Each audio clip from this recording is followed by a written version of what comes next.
Okay, I think we're live. Hello, YouTube coin community. It's me, Robert, with CoinOp.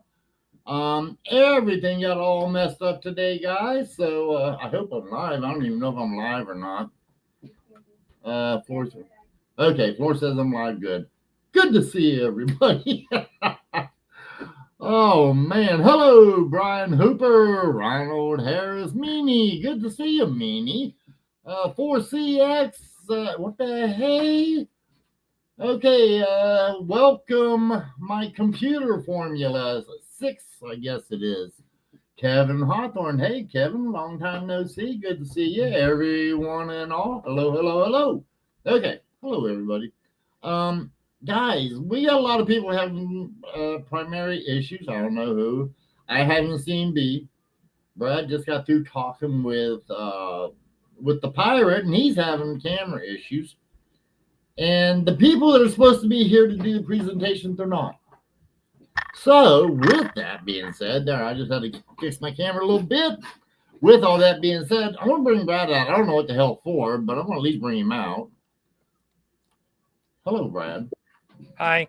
Oh, there's the, well, there's part. Yeah, there's the pirate. Oh, there he is. God, he's got a new flag.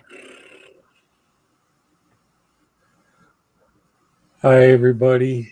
The ship is flying new colors. Yeah, my camera. Is that a Jolly Rancher or? I'm just wondering if that ain't from Britain, man, or something like that.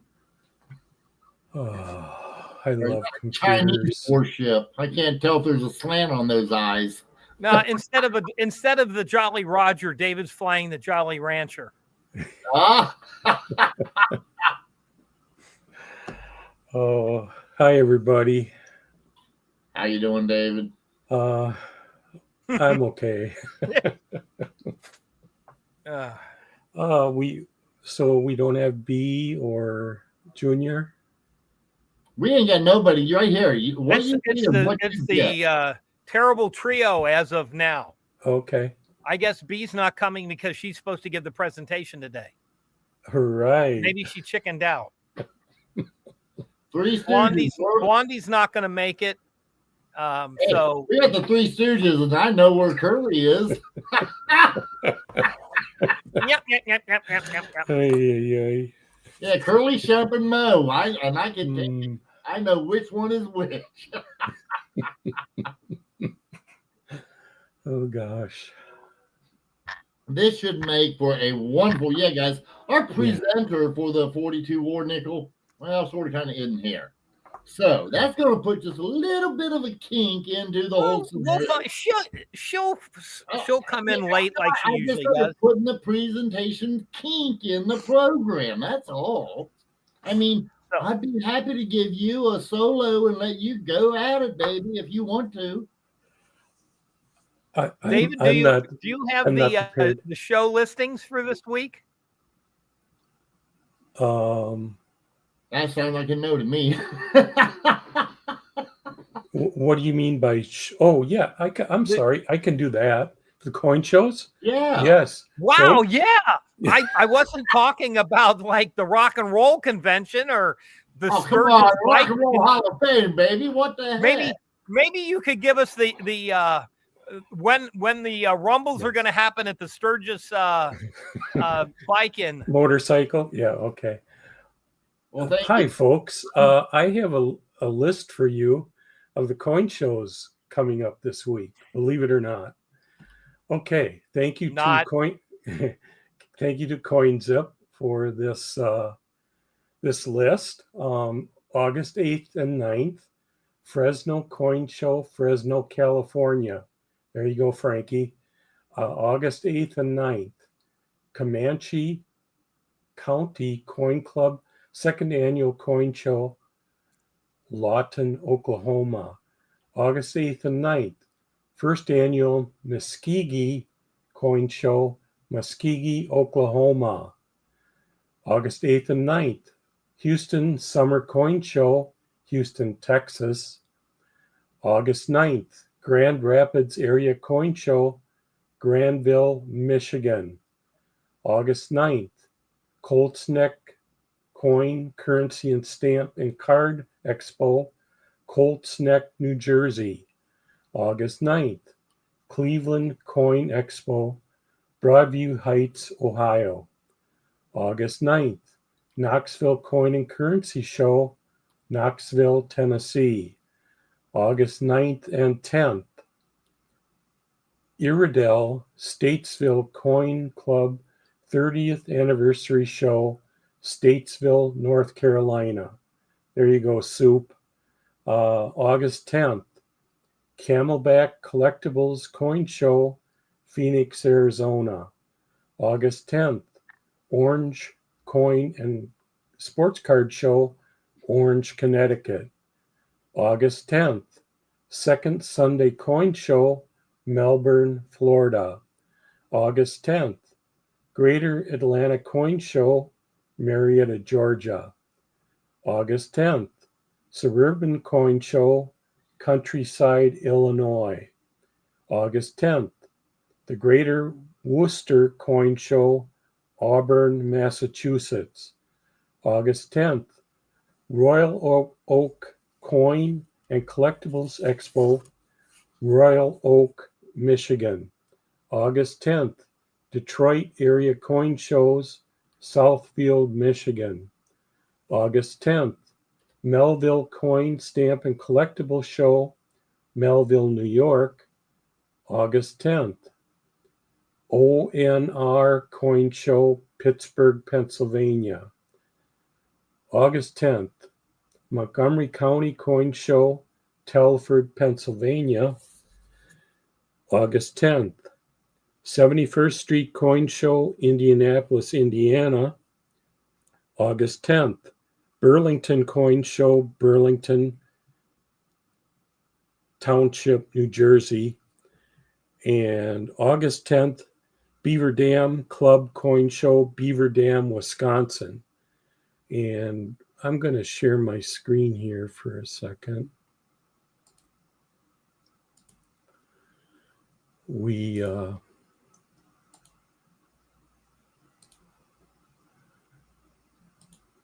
also have coming up, of course, towards the end of the month, here's the ANA World's Fair of Money, August 19th through the 23rd in Oklahoma City. I believe Brad's going to have a table there. So no table, just attending. Oh, okay. Sorry. Okay. Restroom, you'll see him hanging around there. Yeah, there you go. If you see me hanging around there, please cut the rope. Okay. Well, it's because every time you get a table, you're always talking about how you're next to the women's restroom. So I just thought. Yeah. This is starting off great. I didn't say anything about being tied up. I said something about being hung up. Okay. And lastly, thank you to Kitco for these metal prices. Frank, it's a good day to get out the metal detector. Gold is up $19 to $3,387 an ounce. Silver is up 23 cents to $37.99. Platinum is down $7 to $13.28 an ounce. Palladium is up $7 to $11.46 an ounce. And rhodium is up $100 to $68.25 an ounce. And that's what I have right now. I haven't got it yet, David, but once I do, I'll get it to you. Dave Heinrich told me that once he gets a flyer made for the Greater Cincinnati Coin Show next year, he's going to get it to me. We know right now, guys, that next year is going to be the first week in July. It's going to be what, July 4th, 5th, Brad? Right, June. No, I think July. July. Isn't it? No, hold on. Okay. It's the first week in June next year. First week in June? I thought you said July. Okay. No, just a second. Okay. I don't think May, June. I didn't put it in my phone, but I'm almost, hold on. Oh, I don't have a bag here. I think it's June 4 to 6. See, and I thought it was July because usually No, because we're not going to have a show on the 4th of July. June 4 to 6. He's gone.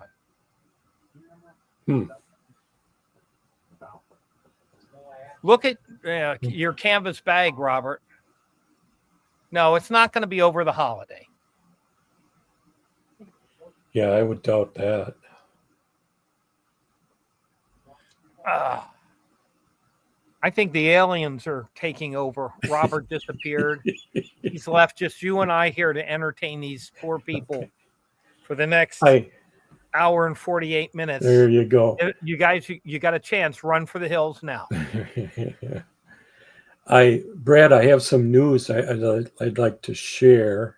Really? So, yeah. Okay. So let's do this. So we have a nominee for a new mint director. His name is Paul Hollis. Is that the guy on the right? I don't think so. I believe it's the guy on the left. Okay, sorry. So he's up for nomination. I believe, is it the Senate that needs to approve all appointments? I believe so. Okay. So we have that. Well, that was exciting. Okay. This page God, won't can I load. kill myself now? Okay. Everybody in Florida. I don't know if this is Shaddy. I'm trying to remember who's all from Florida. They're eliminating the threshold for bullion sales tax. Apparently, you had to spend $500 or over to get exemption from sales tax on bullion. Apparently, that's going away, and that was effective. You think that's going to just be 2 ounces of silver? Yeah, that's about right. Yeah, the way it's going. So that was good news. And Brad, I know this is your favorite subject, but our country has its birthday next year. So we have a number of coins and medals that are going to be coming out next year in celebration of it. And also our normal coinage is going to have different designs on it. When I say normal, I mean the half, quarter, dime, nickel, and I don't think we're going to have a cent next year. I could be wrong about that. But you remember back in 1975, 76, we had these coin designs for it was a 200 birthday of. That's right. It's called the bicentennial. That's correct. Thank you, Brad. So now, okay, they're going to be releasing the Quincy Centennial or something like that. Okay, it's called the semi-quincentennial. Okay, so we only have to semi-celebrate. That's correct. So what they're doing, I might have showed this before, but they're going to have a gold mercury dime. And oh yeah, let's redo stuff yet again. Okay. I knew Brad was going to say Come up with something new, please. Well, look at this, Brad. Look at that privy mark there. The only privy I worry about is the one out in back of my house that has 2 holes in it. I never should have said that word. Okay. And then also... Now, show the silver medal there next to that. Okay. Yep. Now, look at that. That's actually innovative. Look at that. That's gorgeous design. Right. I agree. Also, The reverse is kind of a continuation of the obverse. Yes.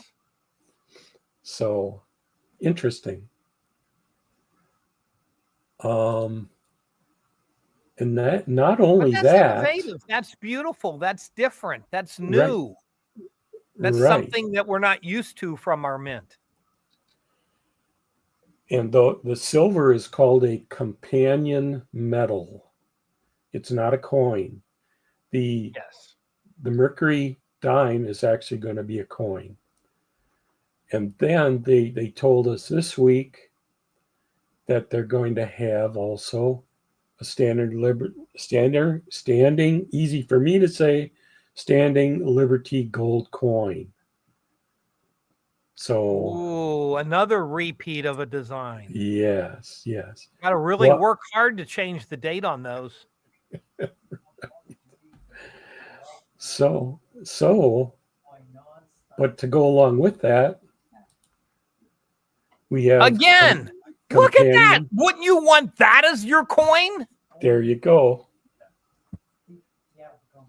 Come on, guys, get off your dead asses and do something cool like that. And I believe the reverse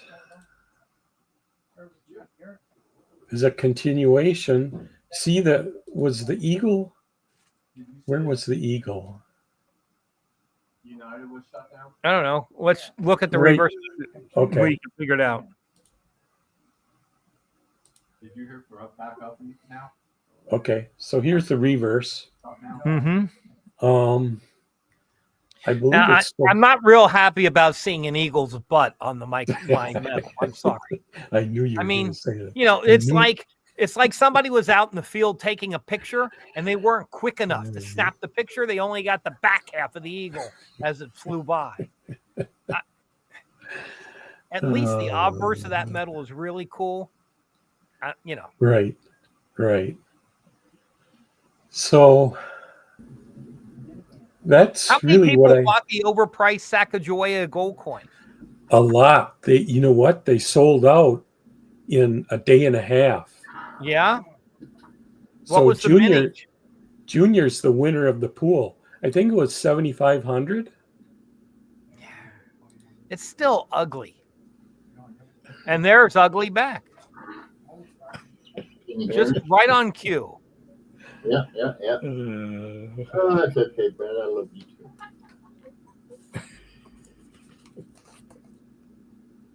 Let's see. What?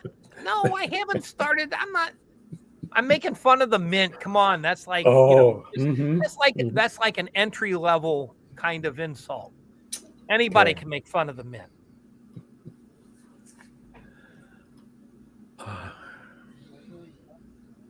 Okay, well, I have no idea what the hell happened to my whole system shut down, changed my camera, everything else. I'm like, what the hell? So I don't know if it's going to happen again or not. But hello, everybody, again. How you doing, AZ? Good to see you. Good afternoon to you, Bill 457. Let's see, all kinds of good, wonderful people there. But Bill Driscoll, hello. Okay, hey Hoop, how you doing? I missed, Dave, all your presentation. You want to do it again? Yeah. Could you repeat it for him? Just okay. Kidding. No, I'm joking. I'm joking. I'll pick it up on the rerun. I'll go look. Yeah, watch the rerun, Robert. Yeah. Well, we got to wait for the next summer for the reruns, right? Oh, right. Good point. Bill 457, we're wondering the same thing. Yep, we have no idea right now. Same, yeah, nobody got hold. Like I said, today, this has been a day. Flordelina, you have her number, call her. Yeah, Flordelina, you have her number, call her. There you go. I don't know if she does or not. I'm just the idea man. I don't do anything. I just think. I have it. I'll send her a text quick. Now you're assuming she can read. What are you doing? Those come out in 2026. What are you talking about? The gold ones just came out. Yeah, this Sacagawea. Here you go, COINTALK. There's some new stuff. There is some old stuff, and Florida stopped charging sales tax on bullion. Tell her yes, it is. It's coming from David. She needs to understand.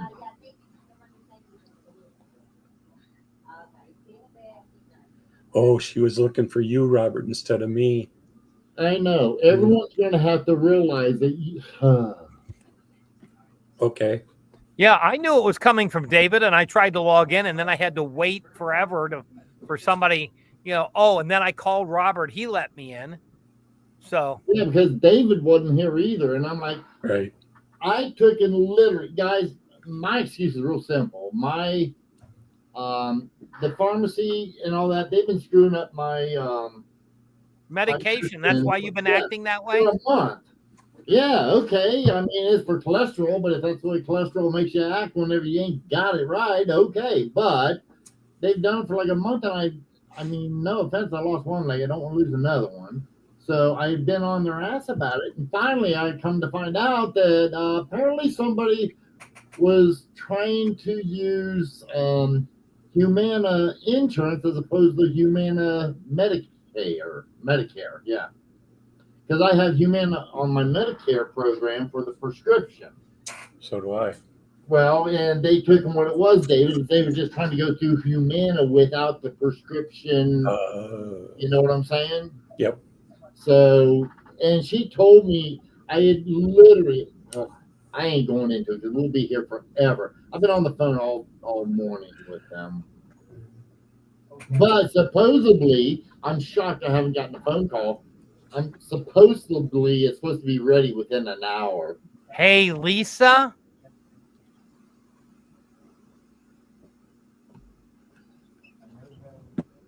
Oh, what did Lisa say? Oh, yeah. You bet, Lisa. It's right here. Okay, Matt, I wasn't there. I don't know. What's Matt talking about? Some kind of a dime. What's that? Matt peeked the dime, quarter, and metal they just showed. Oh, yeah. What about it? I don't know what about it. What about it? What about it? Okay, I'm done. I have no idea. The dime and the quarter is a repeat of the Mercury dime and the Standing Liberty Gold quarter. But the metals that you can order with them are cool. Okay, I think he was wondering when are they coming out? Are they coming out in 2026 or when? Yep, 2026. Yes, 2026, Matt. There you go. Let's do the nickel talk. We can't be one until Blue Moon B gets here. She's the one supposed to do the presentation. Flora said that she's supposed to. I'm starting to wonder, David. I don't know. This is like a boy band. If you wait long enough, you'll get your nickel back. Like I said, Curly, Shump, and Mo.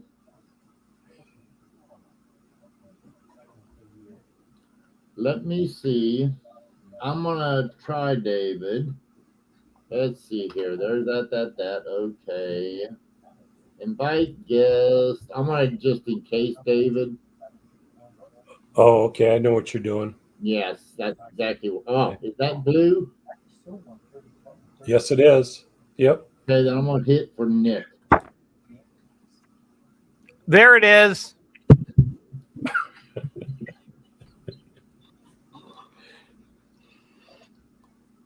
I see you. How are you? Hi, David. How are you, Brad? Through that she was able to get it, David, and Nick probably got it too, but I went ahead and sent Nick one. Since Blue did get it, I went ahead and sent one to Nick just in case Nick is looking for the same thing Blue Moon B is. No, she's not going to be with us today. Okay. Oh, she has better things to do, apparently. Who, Nick? Yeah. I think I got everything turned on correctly.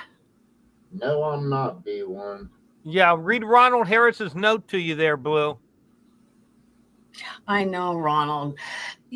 Okay, you guys know I have a hip replacement. Okay? Mm-hmm. The other hip is going now, and it's just so painful. Yep. You know what's really painful, B? I almost didn't make it today, Brad. It hurts so bad. Oh, I'm sorry. I'm not kidding. Yeah, You need better drugs then, kid. Oh, drugs is not going to do it. Here's my ice bag, sitting on an ice bag. Oh, It's boy. lovely. Yeah, it's really bad. Oh, So, B, are you telling us you're frigid today? I guess. Okay. I guess it's real. It's real. I don't know what happened. It just went out, and I've been to the chiropractor twice, and nothing's working, and it's bad. Getting old. You know how it is. You guys know. I do. My hip. Now I'm going to have the other hip replaced, I'm sure. Oh, not looking forward to it. Anyway, I don't want to bum everybody out. I did my homework. I'm doing the Benjamin Button thing. Oh, you are? I thought Junior was going to do something on war nickels. No, that was you. No, Junior was going to do something too, though. No, that was you. Okay, well, I got something on war nickels.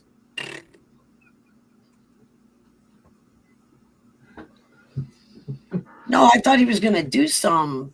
Daddy, else. I have some back issues too. That's why I collect bus coins. Let me see, where is it? No. Well, David, let's look at it this way.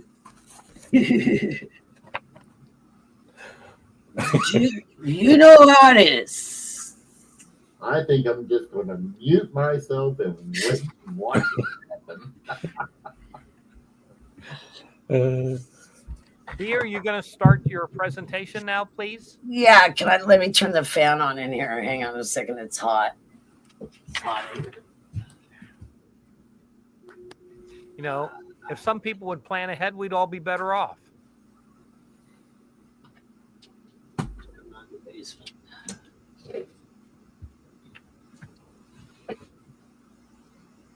And if Robert or I can hardly hear you, B. The fan's too loud. Oh, if Robert or one of you guys wants to do some pictures or show some more nickels, that'd be lovely because I couldn't find ours.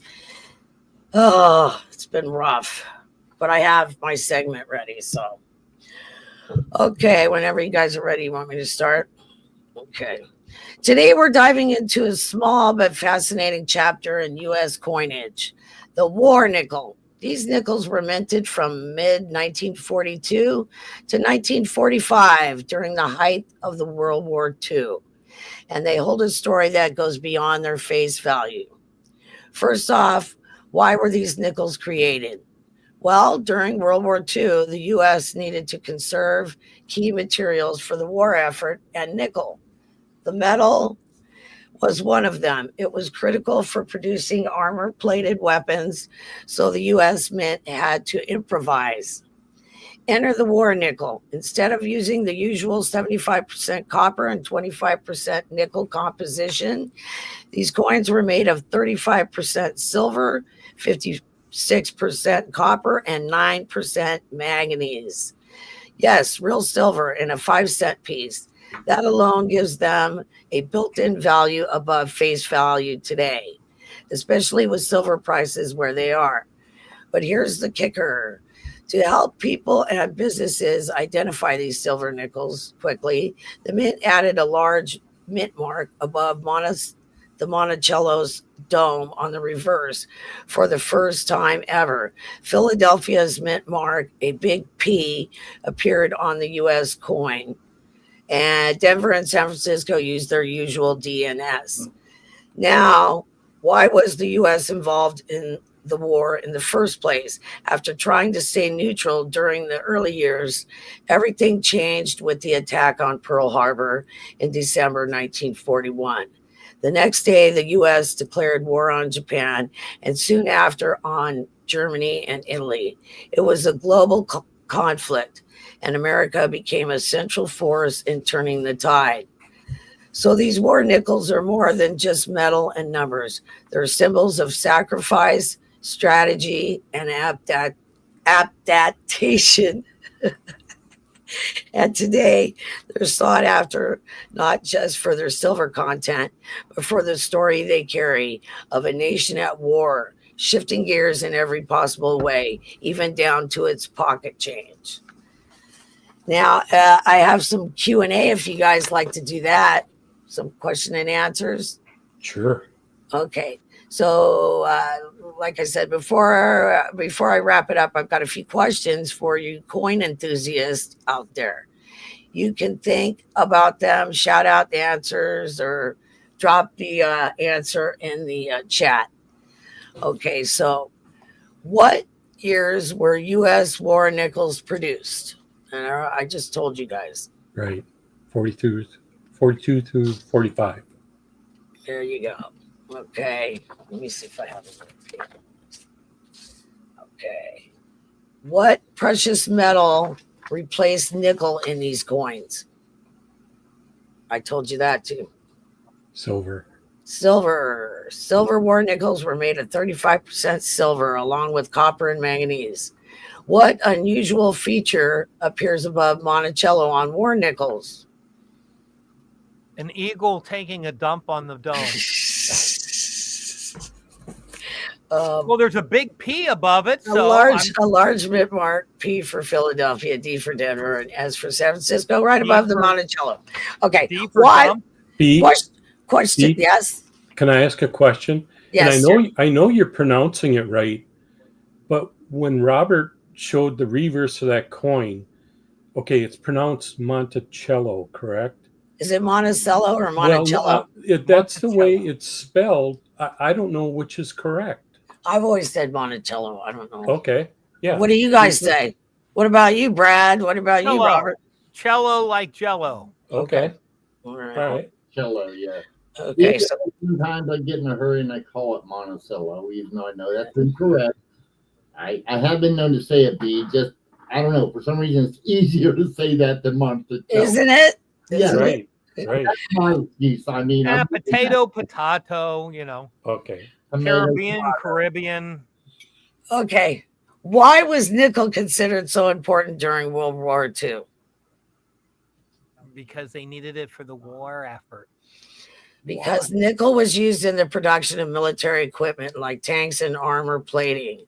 The metal was too valuable to use in coins during wartime. Correct. Okay. Which U.S. mint mark appeared on a coin for the first time during this series? I know everybody Come on, knows. David. Give it, David. Yes. Huh? Yes. What? D. No. E. P. Oh yeah, P never. Yeah, P. Yeah, because they never put Philadelphia never put P on any of their coins, and they're too lazy or something. I don't know. don't get no 2017 pennies, David. Oh yeah. Wait, okay, so the Philadelphia Mint, the P mark, had never appeared on U.S. coinage before the war nickel. I don't know. I've had to use the bathroom pretty bad at a bar, and there was more than one coin got peed on. That's lovely. Okay. Oh, Okay. Did the U.S. ever? Oh, this is a bonus question. Did the U.S. ever issue any other circulating coins made with silver after the war nickels? Come on now, this is an easy question. What was the question again? Did the U.S. ever issue any other circulating coins made with silver after the war nickels? Sure, dimes, quarters, half dollars. And maybe if you consider the Ike dollars in the special sets, but they didn't circulate. Yeah, that's correct. That's all I had prepared because I thought Junior was doing a segment too. What is unique about some of the 1942 P war nickels? Oh. Is that the Henning nickel? Henning, that's what I was thinking. The Henning. Nope. That's 44, David. Much simpler than that. God, I know this. I should know this. It is the first and only of its kind.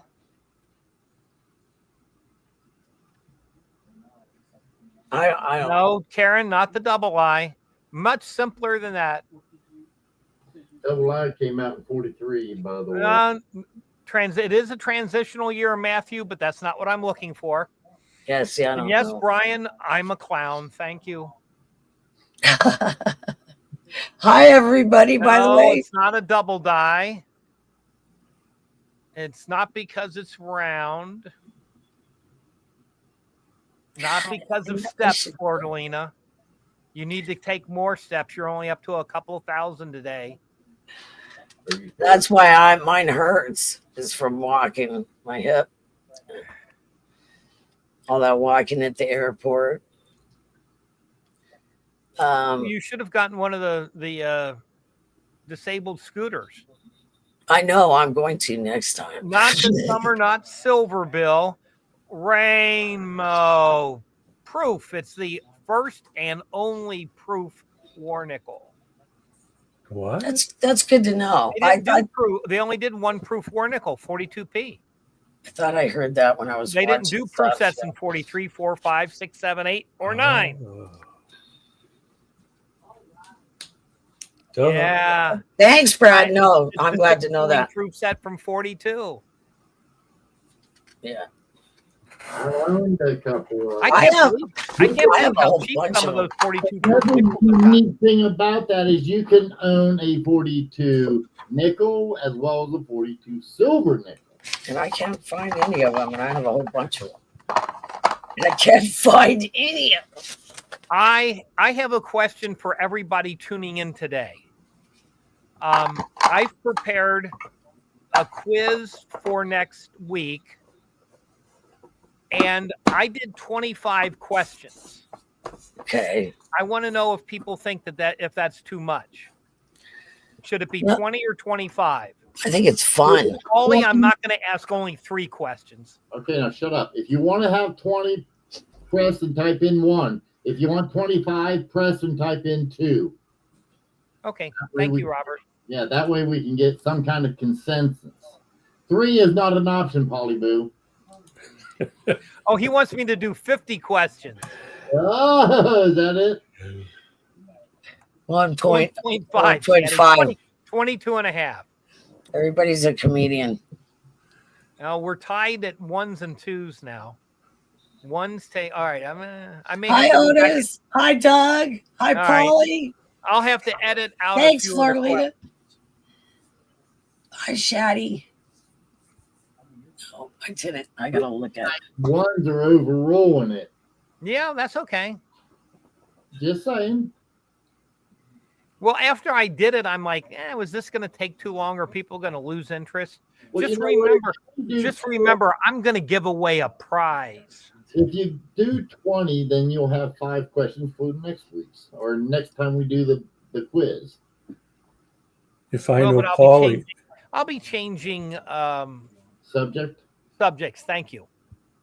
Features. Okay. Well, hey, look at it this way then. Once every 6 months or once every quarter, once whenever, you can have a mixed mosh podge of questions. So everybody, you can start studying up on your commemoratives. Oh, there's a hint, guys. And I'll even make it easier. It's only going to be about classic commemoratives. None of that new crap stuff. Oh, thank God. Wait a minute. Nope. Classic commemoratives. There you go. I like that one. Nothing minute after the 1950s.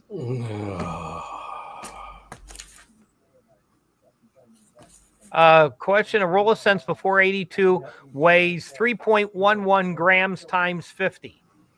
Correct.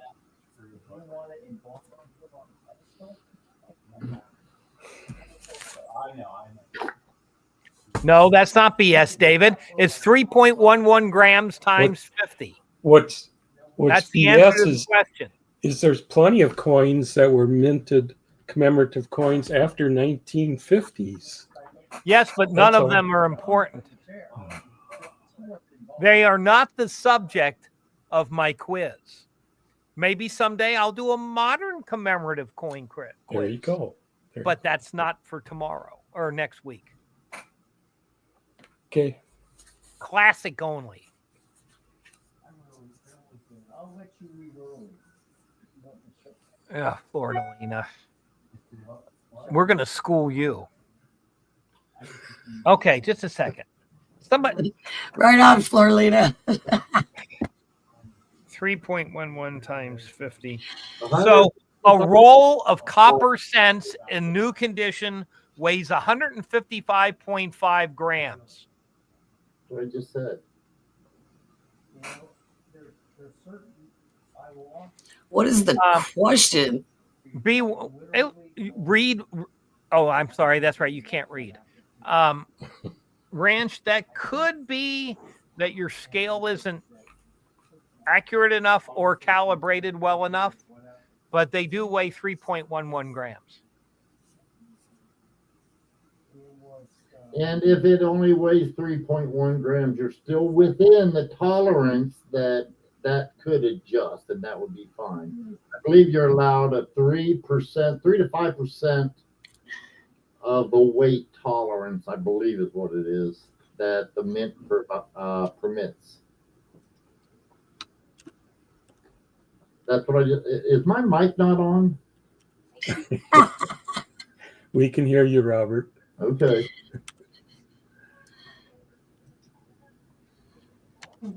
Polly Boo, turn up your mic. You're having a hard time hearing, buddy. Yeah, I believe it's plus or minus 3%. 3 to 5%, I believe, is what it is. I just can't. I don't know if there's a variance in their tolerance. I think there is. No. 42p. It's the only proof in the issue. That's correct. I agree. I know that to be a fact. Yeah. Who's asking that? No, I'm trying to get mine out of the case. I know, but I was just going to say, wait a minute, because I know those boys should know it. Yeah, there you go. Okay, that's the silver one. There you are. Okay. See, that's what Hey, Robert, do you know how cheap those things have gotten? Holy cow, I paid more than that 10 years ago for one. Jeez. I took it, guys, just to let you know, I paid about $110 for one, probably 5 to 8 years ago. Okay, so this is a buy it now also at $70 delivered if anybody wants it. So you can have either the whole set of BU ones, the whole set of proof ones, whatever you want to do. 949 says he'll buy it, Brad.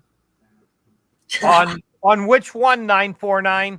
You want the proof, the unk, or both? I think he wanted the proof, but okay. All right. Well, let's.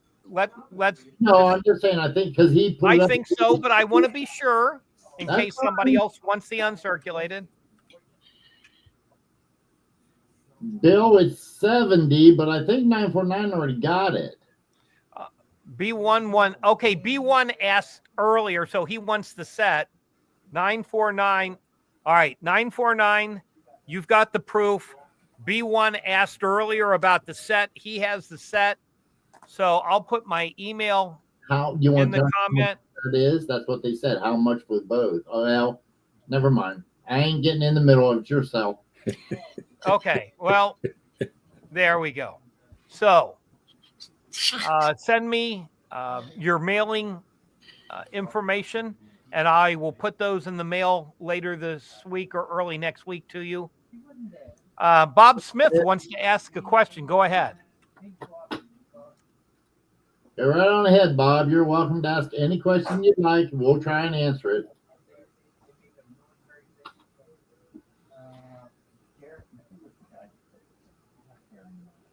What happened to Wise Pirate? Why does it just say pirate today? And where are they? Well, because after last week, we figured out he's not wise. Why are they saying that? Mean stuff, David. I told him he could put up wise ass pirate, but he didn't want to do that. Where's the goat? Where's the goat? They ate it. Parrot. I lost the goat. I don't know where you. One of the grandkids grabbed it. Oh, there's the parrot. The parrot's looking a little haggard, yeah. Haggard there. Yeah.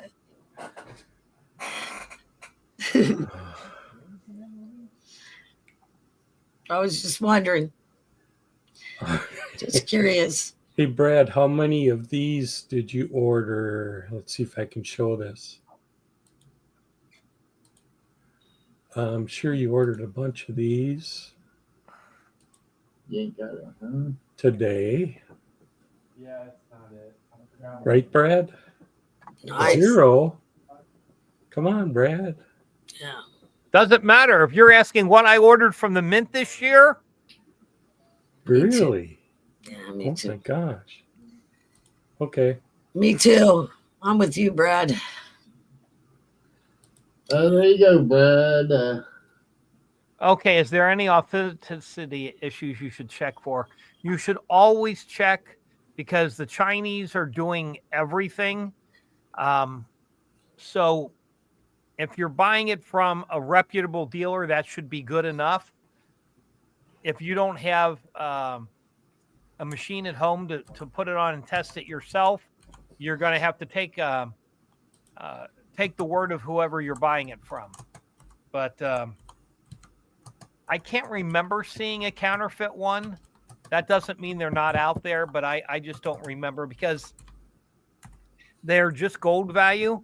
So in order to make them somewhat reasonably, they would have to put too much. Bill 457, the Warnickel's Proof 64 NGC. I put my email up.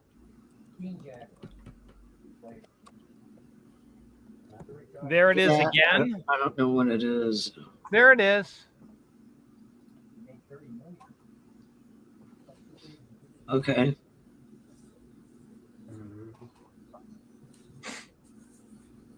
Okay, You've almost Freaking is almost used up as Red Book already. We'll sell you another one. What do you mean used it up? How do you use it up? How do you use it up? The Red Book. How do you? Oh, I used to go through 2 or 3 a year, breaking the spines, trying to get them to stay open on the desk, and then they came out with the spiral bound ones, but I don't like the way those look on the shelf. So on eBay, 18 MS61 for $6.99. No, the coin being sideways is not an issue. 30. Yeah, that's Bob Smith. That's just from longevity, probably in the coin. Okay. Or quality control from ANEX not putting it in there correct. One of the two, but it does not add value to the coin. Hold on just a second, Bob. I'll be right back. I'm going to get up for a minute. Okay, he's probably going to look to see what the weight of it is, Bob. Check out, Floor, you can check that. But we'll find out what the value of it is, give you an idea of Bob Smith. Because usually I call it eBay. People have to add a lot of extra money in order to cover their butt. Is that the... Okay. Bob, just so you know, right now melt value is $634.73. I've got one. I guarantee it's legit. It's for real. Okay, Brad's showing one, but I've got one as well that I'd sell it to you. I mean, I don't care. Brad can sell his. I've got one, so that's fine. But yeah, I mean, I don't know what my dates are. Most of them are what, like 11 and 15, Brad? I don't know. I have 1891. I know I've got is that the one we got the 18, the key date for? Is that, I'm sorry, has what?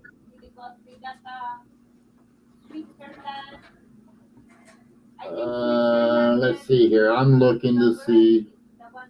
What's his date? He has 1891. Okay, so Bob, here's can you give me the full camera, Robert?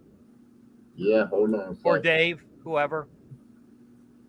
So here's a PCGS certified 1891 MS63 that I would sell for the same price, $699 delivered, and it's a PCGS.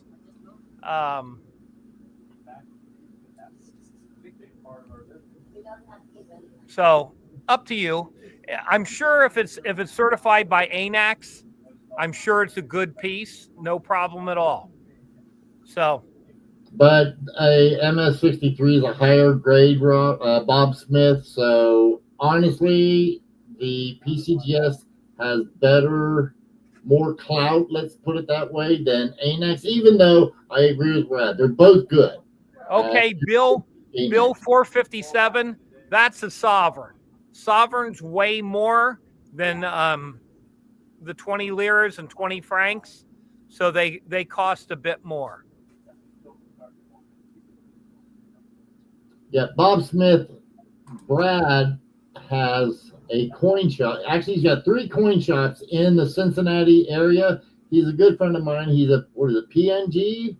Is that right? PNG dealer, yes. Yeah, PNG dealer, which if you know anything about, well, you said you're just starting, Bob. Look up a PNG dealer. That's probably the most prestigious coin dealer you can get. He can get, he's good. I'll vouch for him, and everybody else in this channel would vouch for him as well. So I assure you, I would, if you want to get something and get it at the same price, Bob Smith, I would recommend you get it here from Brad, only because I can guarantee you'll get that. I'll back it up my own self, and this is my channel, so just saying. And Bill 457, good luck. Hope things work out for you. Hi, Doc. Hello, Doc. Oh, I know who he's talking about. Yeah, Doc says hi to Florida-Lena and tells Robert to go soak his head.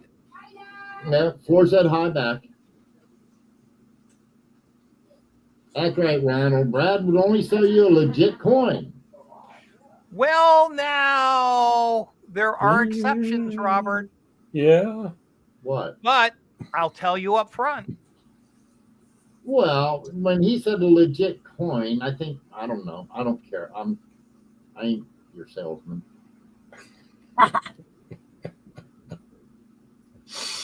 Try to turn it into a sales. Yeah.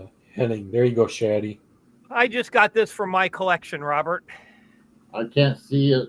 Well, There you go. There, yeah, right there, right there. Oh, it's okay. an 1838 bogus bust dime.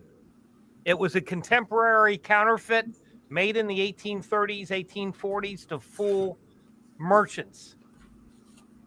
It's so, in other words, it was made when the real ones were minted. Yes, probably just after. Interesting. Well, Bob, if you're looking for a specific year, that's hard sometimes because I can't order them by year. Generally, I get what people bring in and sell to me at the shop. So you can ask if you're looking for a specific year, but chances are I'm not going to have if it's foreign. specific year. If it's foreign. Foreign, yeah. I was gonna say you don't do foreign coins. Well, I do foreign coins, sure. Little bit. Yeah, let me go back. Bill 457 remembers paying $400 for sovereigns. No, I don't. I can remember paying $400 for Krugerrands. B, do you have a Henning nickel? B1 is asking. I was just gonna type it in. I think so. I'm not even sure if I have one. I think I do. I can't find them right now. Freaking, I don't know. Does Robert? Maybe you know. Does ANAX certify Henning nickels as Hennings? No, I don't. I just read all about it. I don't. Very interesting. At least in their, I was looking. I don't think anybody does because it's a counterfeit. I don't think anybody will take and create. I think ICG will identify them as Henning nickels. They put counterfeit on the holder, Henning nickel, I believe. but I think that's ICG if I'm not mistaken. But I don't deal with them, so I can't help with that. Yeah, they are contemporary counterfeits, but I don't think I've ever had one that I've ever sold that was graded, and I've never seen one graded personally. Even Okay, so ICG. put Bill 457's comment up from 356, would you, Robert? This one? Okay, so when we talk about contemporary counterfeit coins, we talk about coins that were made to fool merchants back in the day. They are obsolete designs, and they are now collectible, and they trade freely in the market because nobody is going to be using them as currency. What we want to be careful of is not being the new Chinese counterfeits that are not the same thing. So if you buy one that was faked a long time ago, yes, they're collectible. They are legal to own because they are obsolete, and they were made 100, 150, 200 years ago. And a good example would be the D nickel, 83 no cent. You mean the gold-plated ones? Yeah. With the reeded edges? Yeah. So, but you want to stay away from modern counterfeits, the Chinese stuff. That'll get you in trouble. There were contemporary Morgans. Robert, would you like to answer that question, or shall I? I was just wondering where my box of Morgans are. As bad as I am, I can't find anything right now. It's bad. Okay, so the micro O Morgan dollars. Robert, help me with the years. All I know is 99.0 off the top of my head. That's the one I don't know off the top of my head. I think there are 4 micro O varieties of Morgan dollars. And they've determined relatively recently that they were not U.S. Mint products, that the micro O Morgans were contemporary counterfeits. Yeah, like I said, I think one of them, Brad, is a 010, I think, is the one of the other ones. And they had some earlier, the 18. I know the legitimate one is a 1880, I think. That's correct. But it's not really a micro O. They're all those little itty bitty O's for that year. Right, but that's the O that they were using on the contemporary counter. Right. Bill's heard of the micro S. That's right. It's the 1945 Mercury dime with the micro S.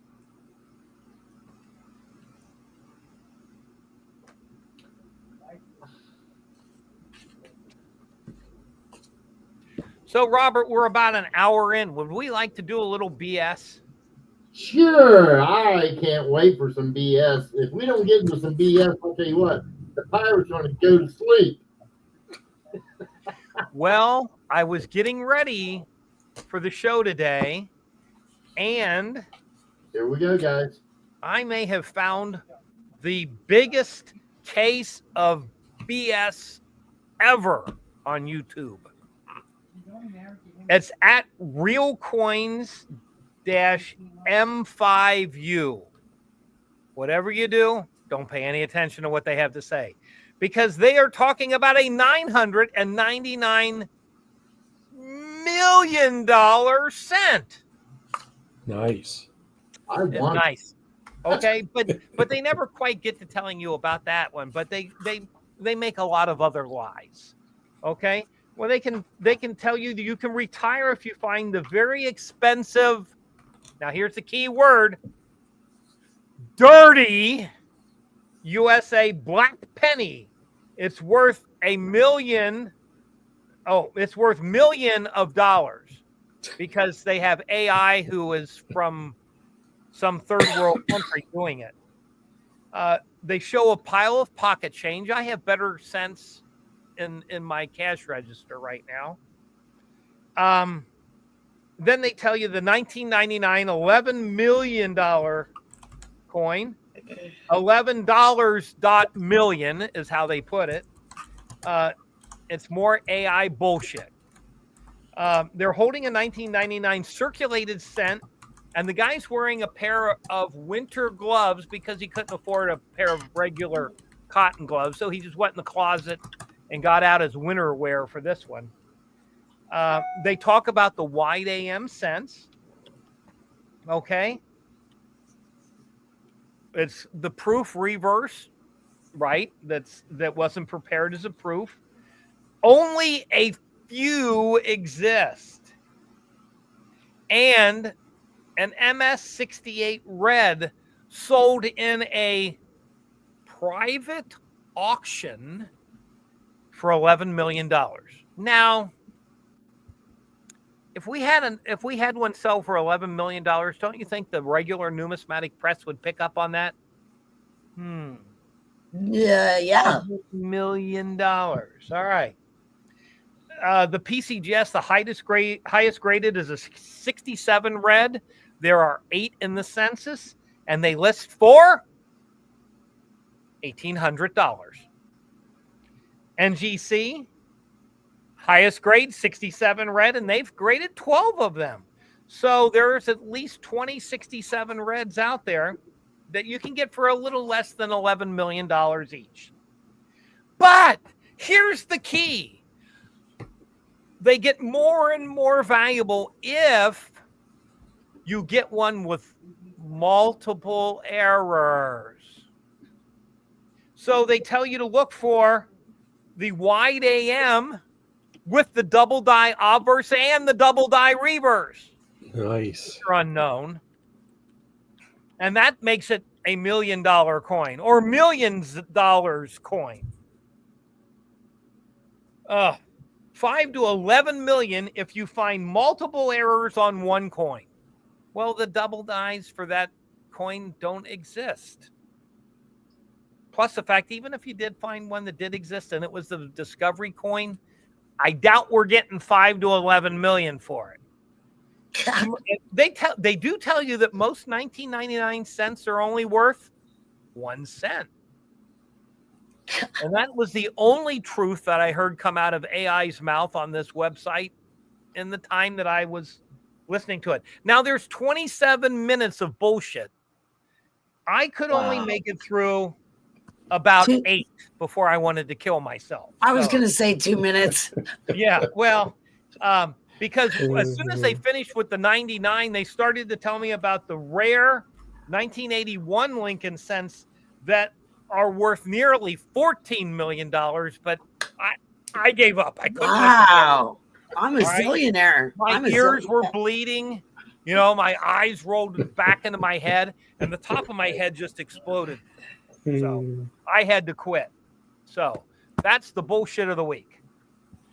That's terrible. Very nice. Very nice. Yeah.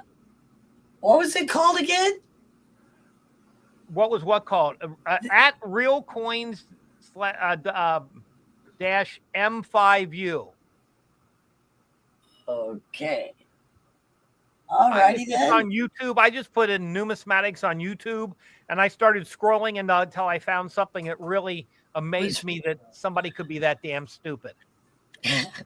And you probably have tons of subscribers too, right? Yeah, I didn't look. You know. Yeah. My camera's messed up again. 21 Morgan B.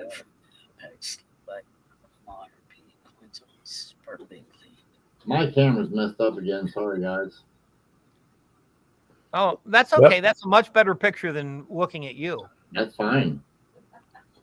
Lisa, I just go on YouTube.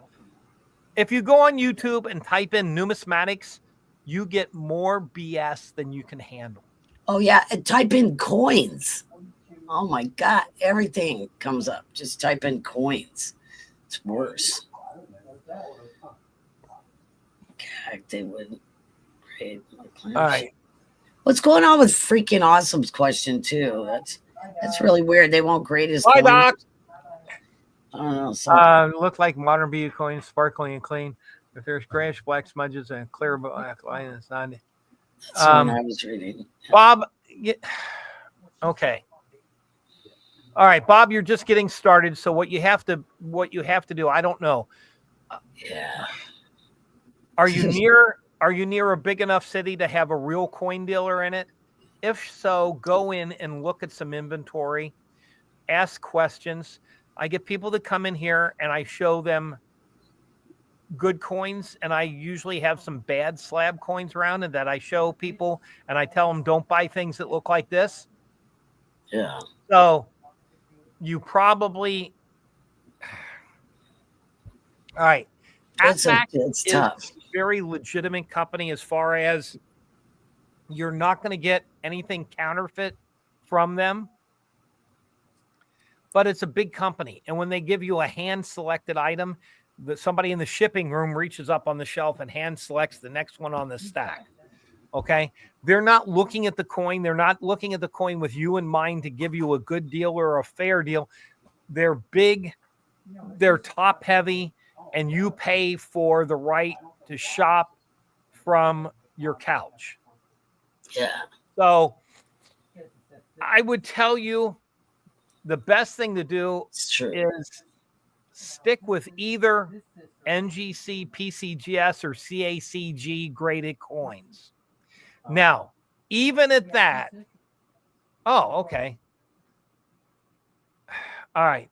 So, Bob, go in there. There's plenty of coin shops within 25 miles of you.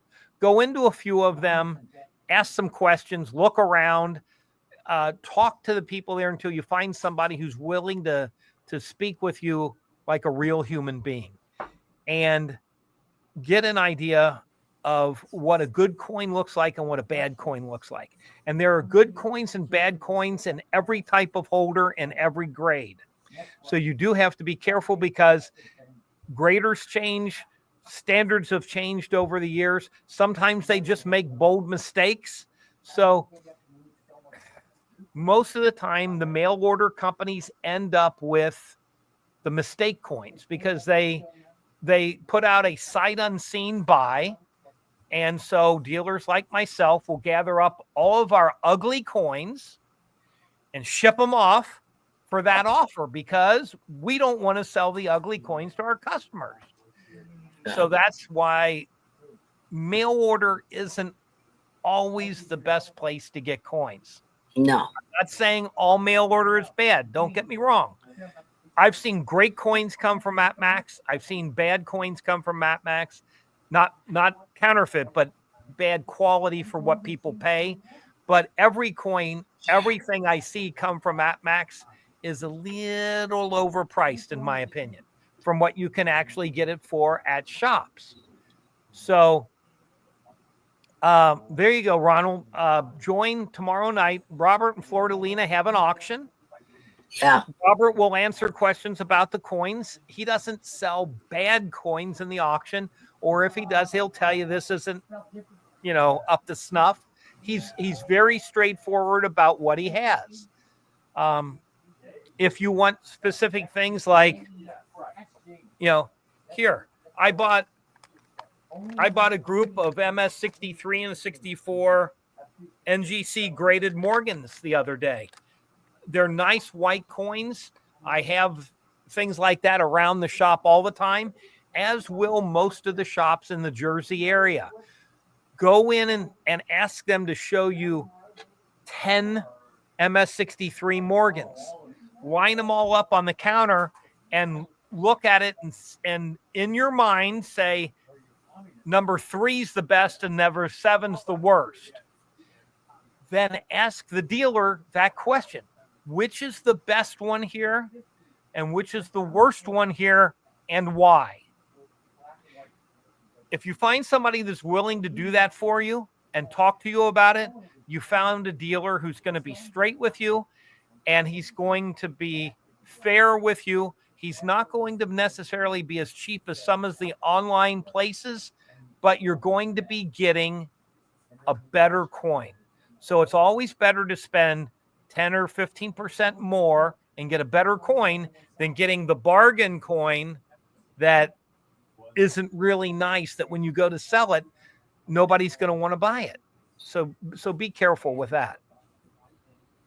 Okay, I want to throw in my 2 cents, but yeah, if you can always go to a pawn shop also. I do, but I know what I'm doing. I go to Okay, pawn shop. but Bob is just starting, B. Is he new? Yeah. Okay. So he's new. So Well, put it this way, Brad. Okay. Pawn shops are not going to have fake coins. That's for sure. yes, they are. Why? I've Because never they don't seen a know fake- numismatics. No. Oh, B. I've seen so many fake coins come from You pawn guys shops got around crappy here. pawn shops in Ohio. Then they're Yes, crappy. there is, and they don't know what they're doing. Oh well, not here. They all know what they're doing here. Oh, the pawn shops. Yeah, a no, guy Brad. was They in the do other- here. I was in the other day at the They shop. and test he goes, everything here. They how test much is it. that? They test everything here. They test it. Everything. That They doesn't have all. mean- That doesn't mean it's good. Okay, whatever. If it's whatever. I've never bought a bad one from a pawn shop. Okay, but I know plenty of guys. They're I know not plenty of guys not smart enough to buy from a pawn shop. Well, I don't know what kind of your pawn shops must be crappy or something. Here they don't mess around here. Okay. Yeah. Yeah, the ones here take a file to your $20 gold piece and test it. Really? Oh no, they don't. Yeah. Okay. You're right. I'm not ever going to a pawn shop in Ohio then. Jeez. Thanks for the warning. 457, that's not a fair assumption because coin dealers are in it for the money too. Yeah, see, I've had bad experience with that. But in the most part, a full-time coin dealer is going to be more fair with you than a pawn shop is. He's right. Yeah, he's right about that. I've just never had a problem with them, so that's weird.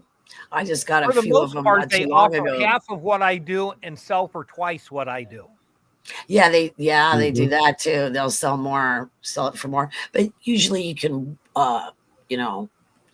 chew them down. Negotiate.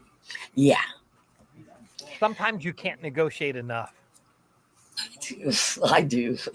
Well, no, what I'm saying is some coins can almost not be cheap enough to make them worthwhile buying. Yeah. Well, yeah, that's true. That's true also. But I didn't know your pawn shops were so bad there. Thanks for the warning. In Ohio, that's bad. Well, they're on it here, Brad. They're on it. They don't mess around here. Yeah. Well, do you have any coin shops in the area? Oh, and one of them is a coin shop, he's a pawn shop and he does silver bullion. So that's interesting. Yeah. Yeah, we have like a couple. We have Harry's in Beaverton. Oh, yeah. Yeah, Harry's is in Beaverton. It's nice. We went there. He was the one time I go there, he's not there. Because Beaverton's a little bit of a drive from here. The last time I visited my friend Charlie in Florida, so we had a little extra time, and we were going down and had lunch, and after lunch we stopped at a couple of coin shops. So popped into the first coin shop, and it was about the size of my bathroom at home, and the guy came out of the back. He was watching a movie. We interrupted his movie. Started talking to him a little bit about business. I introduced myself, told him my own shops, stopped in to say hello, see how he did business, and was talking to him. And in the course of talking to him, he didn't have any $20 gold pieces in the case. I asked him, he says, "Oh, we don't buy 20s. You don't buy 20s? He says, "Yeah, people bring them in, but nobody wants them from me, so I don't buy them." This was a pawn shop? No, this was a coin shop.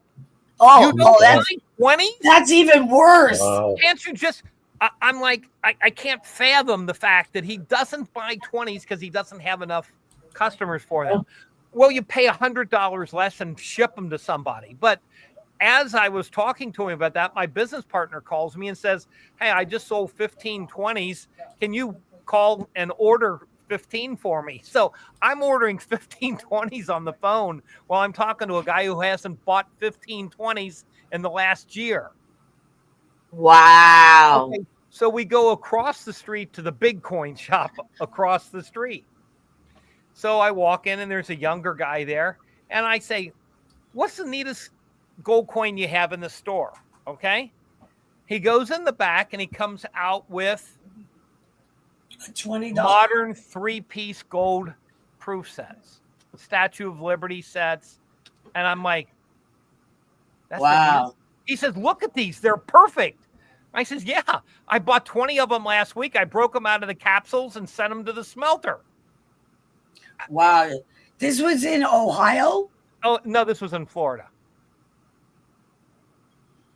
So Okay. I was like, wow. Yeah, I'm scared. Wow. No comment. I'm not going to say anything. yeah. I don't know how long this camera will last. I had to change cameras, guys. Well, you could go to a pawn shop and get a new one, Robert. Yeah, you could. Why when I got 3 or 4 laying around here? Yeah, there's another thing called Free Geek. Go there. Like I said, I already paid for them. I got 3 or 4 of them around here. So I don't want So to. my point in all of this is when you walk into a coin shop and you look in the case and you see a lot of coins that should be melted and they're in 2x2s in the case. Yeah, that's a bad You might be sign. in the wrong place. You have to go to a real coin shop. If they've got a couple of pieces of bullion in the case and nothing else, not the right place. Robert, what do you see when you walk into my shop downtown? Am I allowed to make it funny? You can do anything you want there, buddy. I open the door, walk through it. No. Come on, Robert. Come on, Robert. You can do it. No, he has good stuff. But, you know, maybe you should clarify what you just said, Brad, only because you said stuff that should be melted. Now, help some people understand what you mean by should be melted, because you know as well as I do, there's still people that are working. A circulated 1964 dime should not be in a 2x2 out in a case. I'm sorry. No, BUs are worth the same as CERCs. Yeah. okay, but let me ask you a question. What about the people that are putting together a set? Well, They don't should need buy to a be in a BU for the same case. price. Plus, Yeah, plus you it's said probably circulated. I apologize. it's I missed- probably in a. But Robert, they could probably pick it out of the silver bucket. It shouldn't be in a 2x2. the constitutional silver. It should be. Exactly. Okay, yeah, but the only thing I'm saying, and you're right, you are working on face-to-face customers in like right here.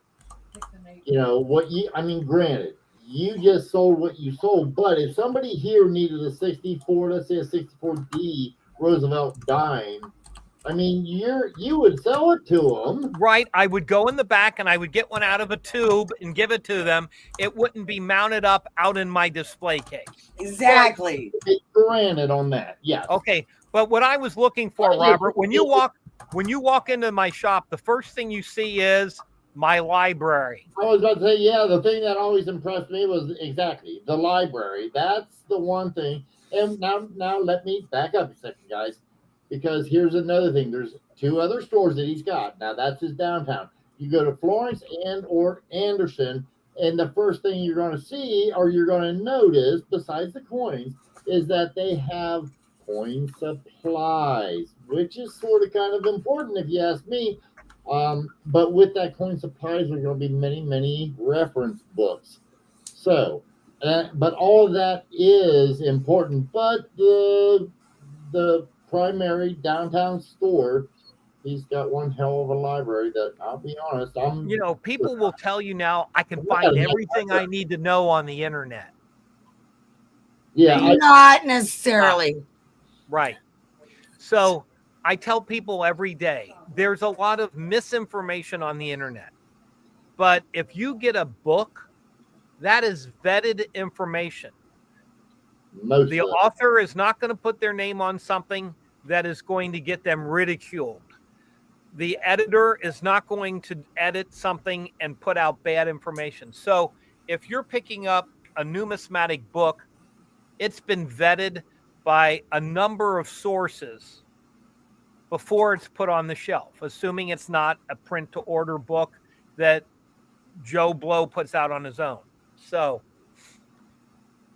look at the library, look at the reference material, talk to the dealer about numismatics in general, and build a relationship with a couple of different dealers.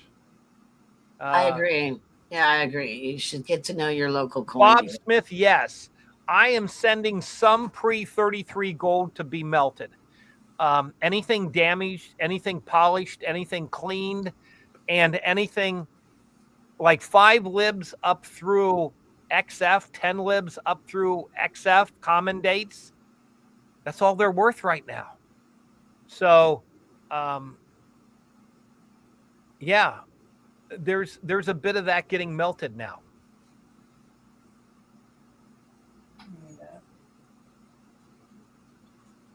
And No, the you say higher go up the and down. price goes on precious metals, the more you'll see go to the smelters. Right. I mean, look at all of, we've melted British sovereigns and French 20 francs and things like that for years because there's just so many of them. There's no reason to have an XF or a VF $1885 Liberty. You can buy an AU for $5 or $10 more. So,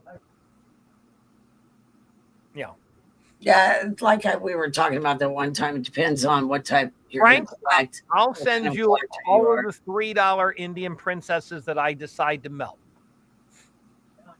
Now, that's a different story. Even the damaged ones there are worth a little more than melt. But, you can get a heavily scratched one that's just worth melt. You could get one that was hold for jewelry. But, yes, any sound $3 gold piece is still going to be a premium. I think the Bill 457 asks, what about preserving our coinage? Do you think hold on. I don't. Just a second. So 1880 half eagles, they made over 3.1 million of them. That's true, B1. Do you think we can melt enough to make them rare? We are preserving the better stuff and getting rid of the underbelly. That's what the high prices are doing. It no longer pays to keep low-grade, crappy coins. Yeah. That's one of the things I just want to point out. True. You're right. I hear so many people on the internet, and I would say that they're amateuristic. They don't know what they're talking about, but they say, all the rolls on eBay have been looked at, even the original bank wrap rolls. Brad, how many link and penny rolls do you go through looking at all of them? How many original bank wrap rolls do you go through? Brad, I know the answer to that. 1 year. Hold it. I'm sorry, Robert. How many bank wrap rolls do I look at? That's the question. Yeah. I don't look at roll. Okay. How many original bank wrap rolls do David got it right off. Go through in a year? I'm sorry. B was talking. I didn't hear you. We're laughing. How many original bank wrap rolls of Lincoln pennies does your employees go through in a year? None. To 0. I just wanted people to know that. Now, I do know, just so that you guys know, like, let's say silver Roosevelt dimes, silver anything. I don't care if they're original bank wrap rolls or not. There are times that they will open them, go through to be just spot check to make certain that they are solid silver rolls. Would you agree with that, Brad? Yeah, I bought a few 1955 Franklin half bank wrapped rolls the week before the show. I sold them. I just put them in dollar tubes and sold them as bank wrapped rolls to people at the show. Right. So I just want people to know that, because I bought a collection from a guy to where I had hundreds of thousands of rolls of original banknotes. I still got boxes left. However, I guarantee you the ones I've went through, they are separate and in a jar that go to the bank to go out in the public. I don't Right.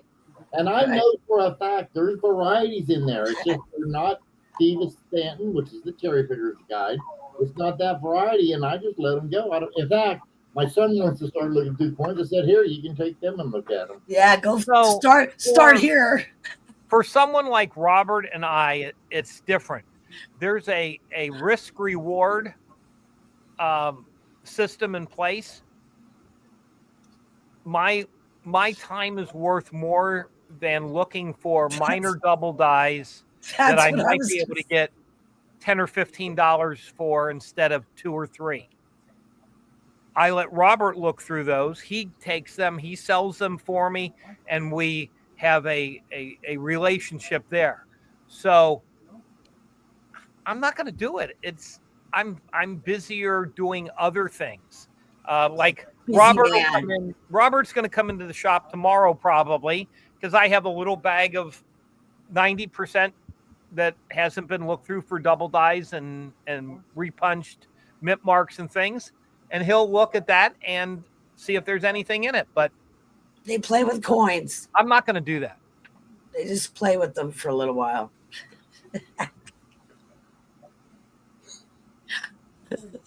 He doesn't have time, you guys, to go through all those little penny rolls. Come on. Yeah. Now, Frankie, you're right. I'll carefully go through the type coins and the gold coins and, things like that. That's a better use of my time.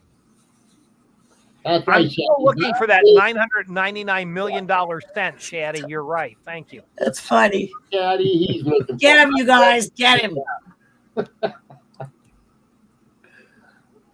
I just tell you it's all BS, so you don't look for it, so I can find it. Yeah, I want to. Yeah. I'm looking for those pennies. Yeah. You can watch other people do it on YouTube. How bored are you when you're watching other people search change? Yeah. Wow. Yeah. Yeah. You know what? Look at this thing. This is like that BS Brad's talking about. B1. Yeah. Well, now. I hate these. No. Now let's hold it just a second, B. I want to talk about B1 here for just a second. Okay. Mel Fisher found the stash and got ripped by Florida. Yes. But he also became very rich off of it. But at what cost? Did you know that Mel Fisher lost a son looking for the Etosha? Did he? Did he really? Yeah. That's sad. So, was it worth it? Yeah. What's that other one? Island. That island those brothers are on. Look, I can't think of it. You're talking about up in Canada? There's an island. It's up in Canada. Okay, so B, hold up your ad again now. Yeah, these things are ridiculous. Give her there you go. All right, so you can order a 10th ounce U.S. Gold Eagle for $369, which is below wholesale. You can order probably one of them. But what they're doing is they're getting your name on a mailing list. They're going to inundate you with crap that is overpriced. And when you quit buying from them, they're going to sell your name and address to another company just like you. So you are going to get deep into crap by ordering one of those bargain coins. I hate these things. Yeah, I hate them. They come every week. Got your name in there. Yeah. So, by giving, Littleton gives you a great deal the first time. They give you really fair deals the first few times, but they do what we call walking you up the ladder. Every time you buy something from them, the next deal is a little worse and a little worse. and a little worse until you're just another name in the system. Yeah, it's terrible. Yeah, isn't it? They'll sell you a penny for $1 million, Littleton. They sure will. Yeah. I mean, when I see coins come in from Littleton, one, I know they're accurately graded. Yeah. Think about it for a second. They are very accurately graded. Oh, yeah. Maybe even a little undergraded. But I also know they're priced at 1.5 to 3 times what they're worth. Premium bullshit. Yeah. Okay, let's go back to Bob Smith at 431. Kennedy $50 inherited multiple with mint mark and without. That's how they come. Half of them. All right, so let's tell them. All right, just a second. Here, Bob, buy one of these. Yeah, he needs to buy one of those. All right, and you can look in here, and it'll tell you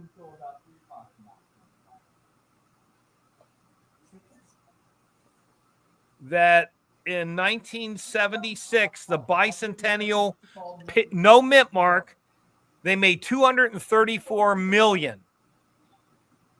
Of the D mint mark, they made 287 million. Over $500 million double dated $50. So that's part of that internet crap that you're going to get, and that it's not. They're not giving you the truth. So buy a red book. You don't have to buy one every year. Invest $20 every now and then for one, and then you'll have the basic information. When somebody tells you, oh, it's the rare one without the mint mark, yeah, it's real rare. They made 234 million of them. That's how rare it is.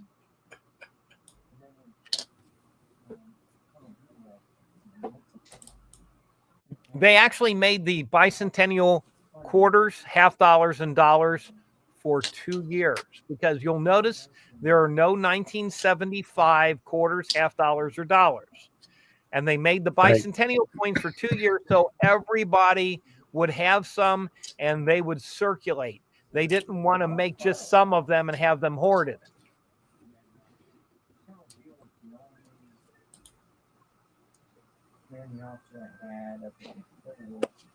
So, Bob, you know, we field calls and questions like this all the time at the shop, and we try to be very nice about it until somebody wants to argue with me.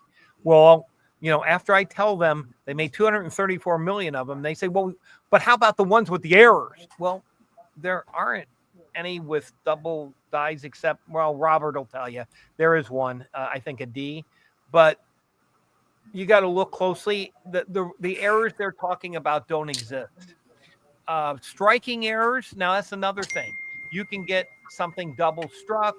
You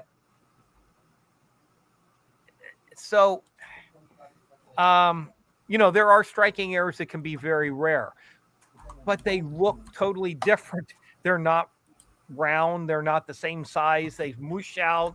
So again, go to a reputable dealer's website and look at error coins and get an idea of what a real error looks like. Walmart and the gold dollar, Bill 457. I don't know what you're talking about, but the golden dollars that I think they were talking about are the presidential dollars, the Sacagaweas, etc. So, Ronald, you save every drummer boy quarter. You would have been better off spending that money on silver last year. Why would you do that? Because they just don't come in circulation that often anymore. It's something different. People pluck them out. People always think they're worth a lot of money. And they're not. Why?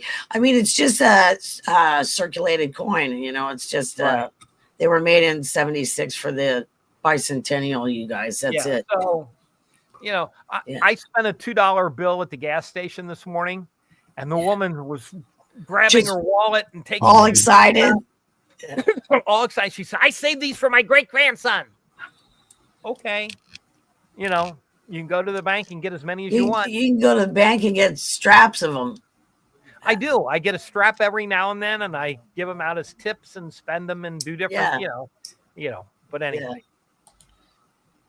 Star note is a little nicer, or Frank, if 326.7 million people collected coins, I could retire.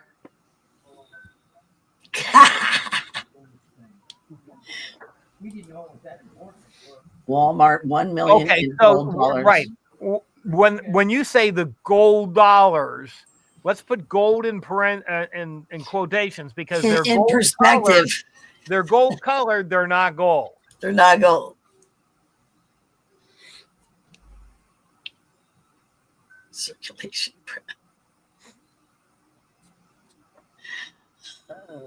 And they also put, if you go to the post office and use the machines in the lobby when they're not open to get books of stamps, they give change in the dollar coins.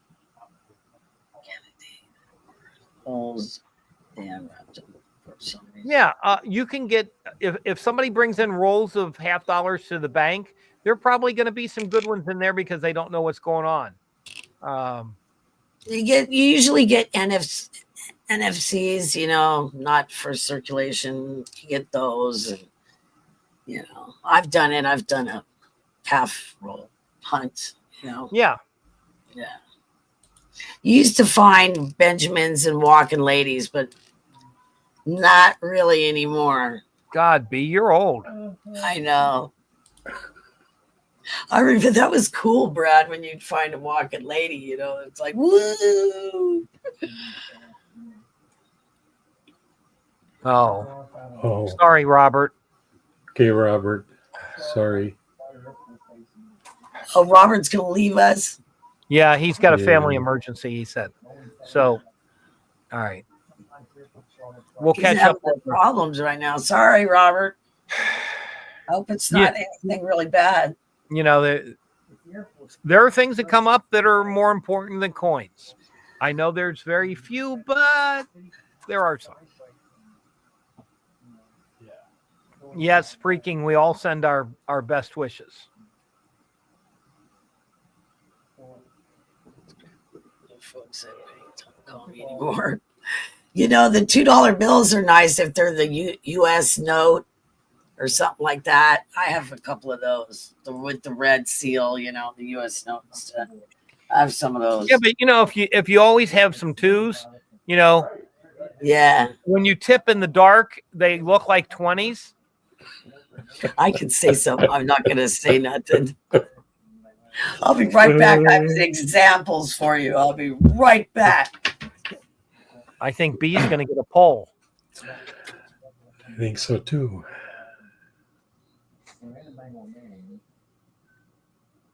That's right, Brian. There you got it. Wow. Oop.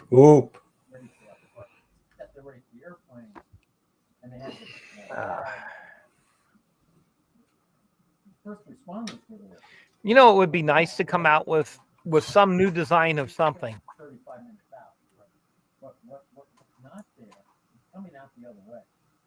I find stuff all the time. Hi, ACA. Did you just get in? Welcome. This one's very nice. This is February 3rd, 1969. It's a date. It's a date note.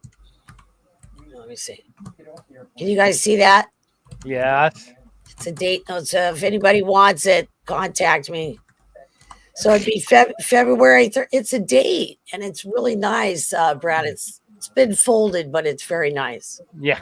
Nice 20. Bob asked, what advantage to circulated war nickels over constitutional? I prefer 90% by far. I sell very few war nickels back out over the counter in comparison to constitutional. So I would definitely stick with the dimes, the quarters, and the halves. Look at this one, Brad. This is 1976. So?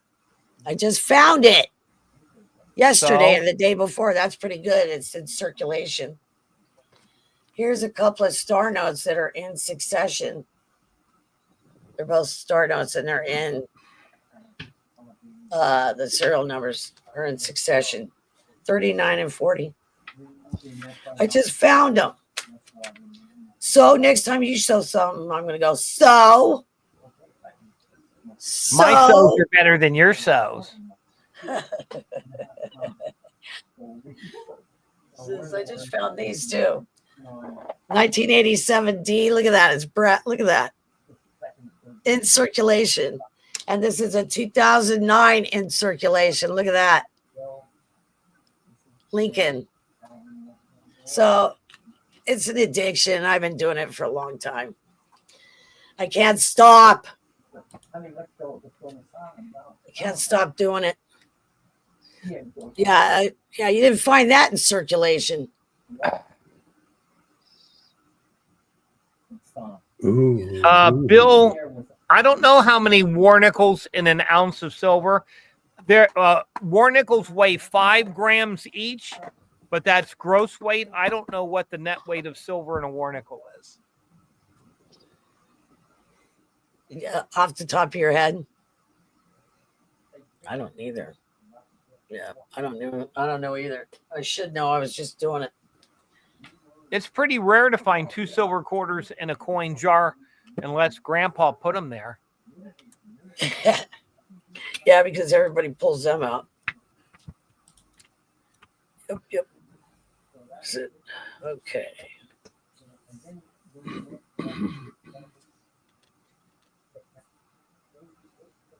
So, any other questions today for the panel? We've been doing pretty good getting questions in today about real numismatic things. And remember, next week, we are going to have the 20 question trivia on classic commemorative $50, and there will be a prize awarded to the person who comes in first. Yeah, Brad, is that a $20 gold piece? Is that right? Probably not unless you're donating it, David. What are they asking? Bag of Cheetos? What?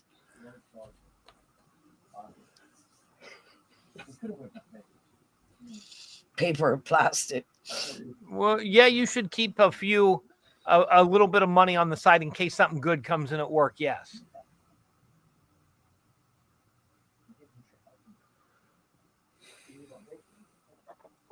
It all depends on what you're doing, how you're doing it. If you're working in a store that is taking in money, like I did, station, soda shop, someplace that smoke shop, maybe somebody got into mom and dad's collection. Oh, that happens all the time. Right.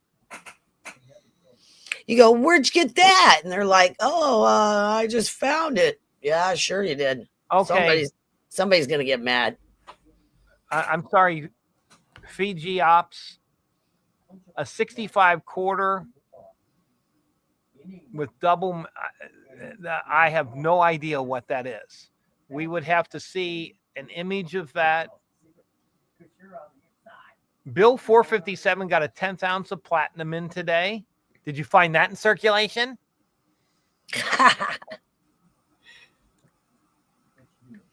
Yeah. What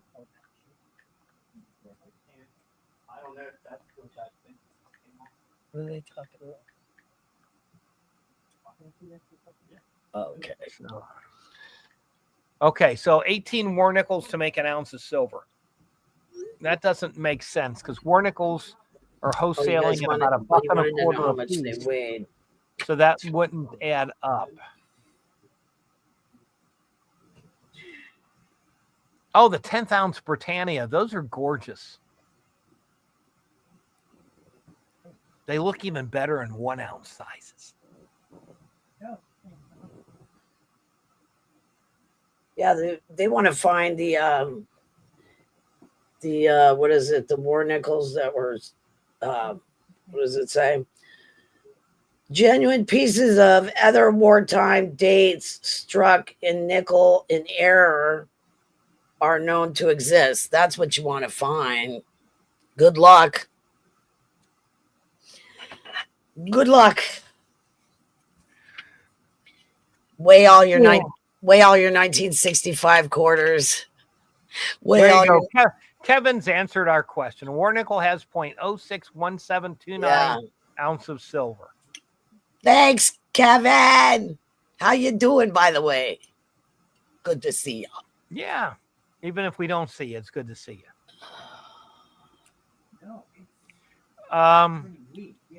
ACA, we don't know of any errors on 2025 D pennies.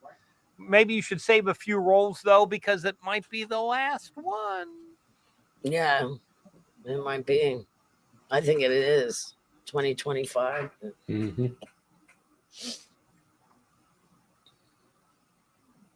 For silver and small personal collections. Well, Bob, not really, because it does look enough different that after 50 years, I can kind of just pick it up. But I've known people to make that mistake.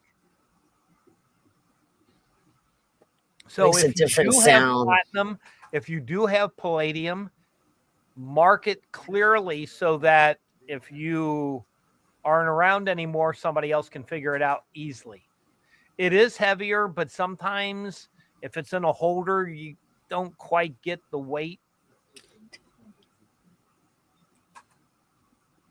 Freaking awesome is right. Hey, B, did you watch Daniel Malone's video today?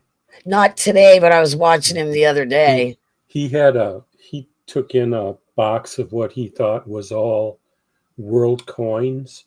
Yeah. And in one of the coins turned out to be a U.S. coin with a heraldic eagle on the back. It had some damage to it, but he sent it in to be graded, and that's a $2,000 or $3,000 coin that was in just a cardboard really world coin box. Yeah, the last one I watched of his, he was taking in somebody was turning in their collection or whatever that I saw of his. Yeah. So Brad probably gets people like that. Yeah, they come and turn in their collection. Yeah. Mostly lately, we've gotten bullion traders. People that are either trading one metal for another or selling some metals right now. Not a lot of buyers, but it's the metals still seem healthy enough. I'm not selling off my inventory yet. Yeah. If you come in and want to buy some, we'll sell you as much as you want, but I'll go out into the marketplace and replace it. Frank, some weeks we get 2 or 3, some weeks we don't get any. So it's hard to put a time frame on it. It's just not not a constant. It's constant. Not thank you, David. You get old, you forget things. It's not constant. And you can't hear. No, 20. I'm not paying 26 times face. I'm selling at 28. I'm paying 23. With larger quantities, I pay a little more. Are you talking about spot? Okay. I'm talking about constitutional. Oh, constitutional. Okay, Frank just asked, and this is a question I get asked a lot. You ever get a huge surprise? What's the biggest surprise you've ever had? So some years ago, I was looking through a collection, and it was a nice collection and making offers, and they had a little white jewelry box. I opened it up and dumped it out in my hand, and they were all U.S. gold coins. And I went, and I pulled one out and set it on the side, and they go, "What's that?" And I said, "Well, we'll talk about that later." So I did the common ones first. And I said, "Now these are worth this and this and this and this and this." And then at the very end, they said, "Okay, so what about that one?" And I said, "That's called a Stella." Ooh, hello. Oh, really? And it was loose in with a bunch of other gold coins. Ooh. Nice. So I told them that we would get it graded for them and market it for them. I guaranteed them It was circulated. It was a bit beat up. I guaranteed them at least 100,000 for the coin. They got 109. Nice. But Nice. the real funny thing is about 10 days after I bought the collection, somebody was in the shop who I call one of the washwomen locally. He's a small dealer, and he's always yip, yip, yip, yip, yip, yip, yip, yip, yip. And he comes in and he goes, "Hey, Brad, have you seen a collection with a Stella in it?" And I looked at him and said, "No." I said, "Wow, really? There's a Stella running around town? I'd really like to see that." And so he left, and my business partner looked at me. I said, "I don't want him knowing we bought it." I said, because either he looked at it or somebody he knows looked at it, and they looked at the box of gold coins and probably said, "I'll pay 50,000 for the box." I paid 50,000 for the junk. I paid 109 for the Stella. Okay. So that's why we do so much business, is because we pick the good coins out and we pay a fair price for them. Yeah. Its reputation is very important. I've been doing this 50 years in the same town. Yeah. You don't stay around that long if you don't treat people fair. Now, I'll tell everybody. Same town. Yeah, I'll everybody never tell knows you I'm the highest buyer or the lowest seller. I'm going to tell you I'm going to be fair with you. I know what I need to make to stay in business. And if I can't make that, I won't do the deal. But it's just being fair with people. Yeah. You know, my business partner saw a group of dollars once, and he found an XF 79cc in the middle of a bunch of junk, and he made a very fair offer for it. And the people go, "Well, we want to shop around." And he said, "Okay, but do me a favor, put it back in the middle of this junk and don't tell anybody it's there, because you're going to go down the street and our competition is going to go, 'Well, Coins Plus is paying $20 for silver dollars. We pay 22. The difference is Coins Plus pulls out your $1,000 coin and the other place doesn't." And they came back later in the afternoon and they said, "How did you know what was going to happen?" And we're like, it's just being in business that long. We know the people that we compete against. They'll call us. They'll figure out what I'm paying for dollars. They'll pay 5 or 10% more, but they won't pull out the good ones, which means they pay less. Yep. It's dishonest. It's dishonest, actually, because they know what they are. It is. But, you know, there was a guy that opened a bunch of shops in town, you know, during the 2011 gold rush at the time. And he said, "I'm going to put Brad out of business. I'm going to open a store across the street from him and he employed people that if Buffalo nickels came in, they paid 15 cents a piece for Buffalo nickels. If you had a 13S Type 2 and XF, you got 15 cents for it. Now, another thing, you know, it's not honest thing. We are down to about a 5-minute warning, David, just so you know. Yep, I got it. Okay. So thank you. Hi, John. John Jacobs. Hi, Frank. Frank. I saw somebody. Mark A said he's driving. Yeah. If Mark A is driving, stay off of the sidewalks, people. To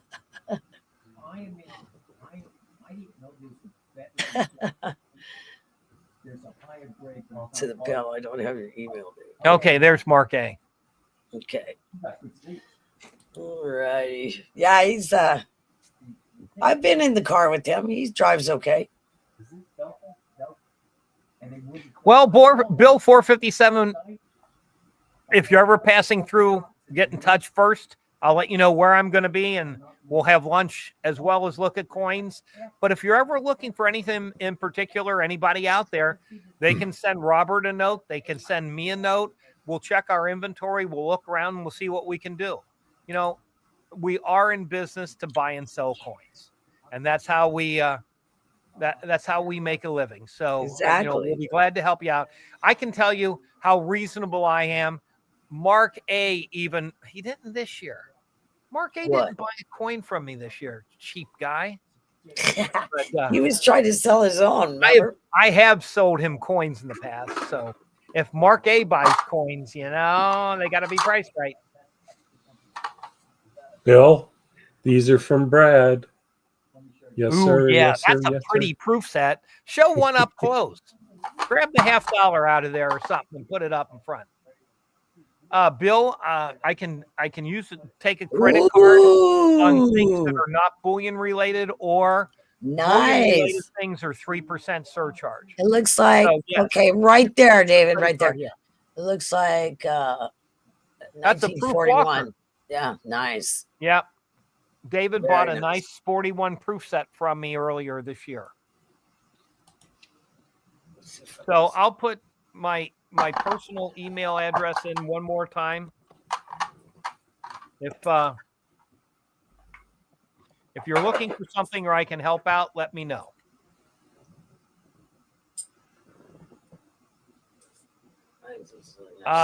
Dave, we're down to T-minus 3 minutes and counting. Yeah. So, pretty. Let's see about.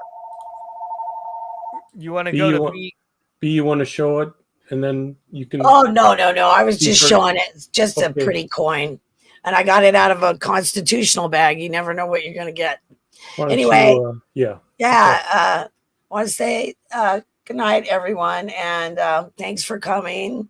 I hope you had fun and learned something. I always do. I want to thank Brad for being here, David for being here, and Robert for doing the show. I have a lot of fun every time.